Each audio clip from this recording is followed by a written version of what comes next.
The ingenious brilliance of Ukraine, the simplicity of using caltrops in the modern war, the caltrop has re-emerged with startling relevance in Ukraine's defense against Russian aggression. And this modest device, dating back over 2,000 years, probably more, I think the first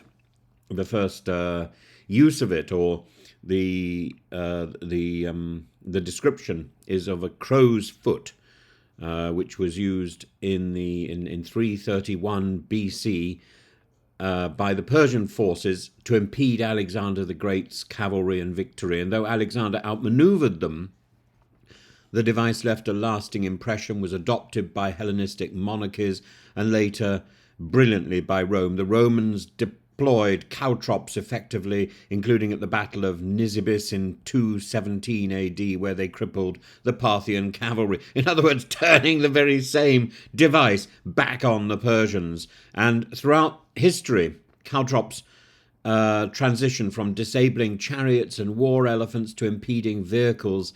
War elephants were also magnificently rebuffed during the Pyrrhus campaign, because elephants apparently are frightened of fire and of pigs. So the Romans simply set fire to pigs and sent them charging into the elephants.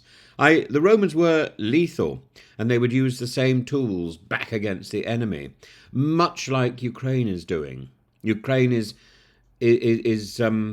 reworking Russian tanks and sending them back. To the extent that it's actually writing to Moscow and asking for the spare parts. Today, Ukraine's innovation, the innovative use of drones to deploy the caltrops, is just magnificent. Dropping these caltrops from a modern weapon, from a modern deployment weapon like a drone, proving that ancient strategies harnessed to modern technology can thwart modern war machines. The caltrop's genius lies in its tetrahedral design.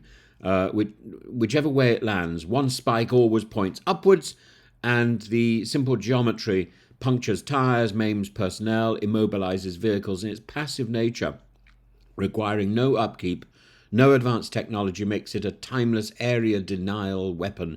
And in Ukraine, caltrops target supply convoys, armored vehicles, transforming logistical choke points into deadly traps. What sets Ukraine apart is its integration of caltrops and drones.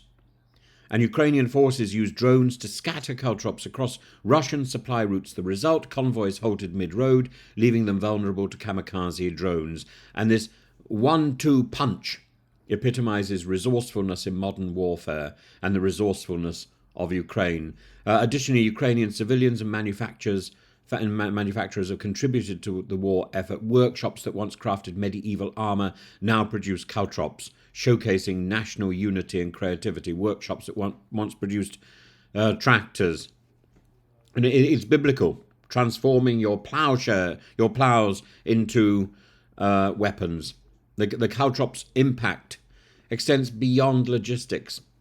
Russian drivers, already wary of aerial attacks, must now contend with these unseen tire shredders, and this creates a dual threat: vehicles immobilized on dangerous terrain, troops exposed to further strikes, and the psychological toll on Russian forces. Fear of invisible, low-cost traps is immense.